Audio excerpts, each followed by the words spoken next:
গতকাল শেষ হয়েছিল মিস্ত্রিদের হার মেনে যাওয়া। ভগবানের কাঠে হাতুড়ি ছোঁয়াতেই অস্ত্র ভেঙে দু টুকরো হয়ে গেল।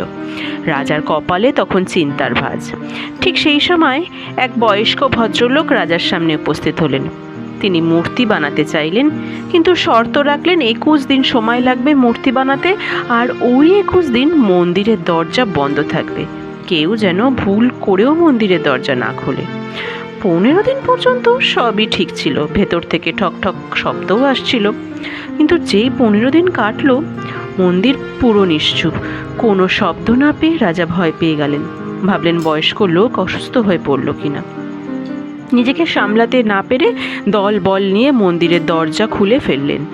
আর দরজা খুলতেই রাজার পায়ের তলার মাটি সরে গেল। বয়স্ক কারিগর ভেতরে কোথাও নেই। বেদির উপর রাখা 3টি বিশাল আকৃতি মূর্তি, যাদের হাত পা কিছুই নেই। রাজা কান্নায় ভেঙে পড়লেন আর বুঝতে পারলেন ওই বয়স্ক কারিগর আর কেউ নয়, স্বয়ং বিশ্বকর্মা। শূন্য থেকে রাজা আবার দৈববাণী পেলেন, শোক করো না রাজা, এই কলিযুগে আমি অসম্পূর্ণ রূপেই ভক্তদের মাঝে বিরাজ করব।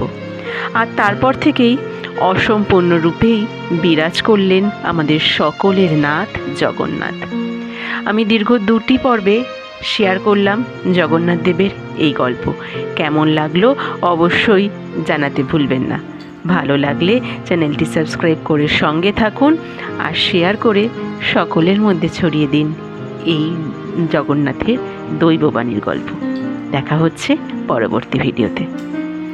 যারা যারা প্রথম পর্ব মিস করে গেছো, আমি গল্পের লিংক দিয়ে দিলাম কমেন্ট বক্সের প্রথম কমেন্টে।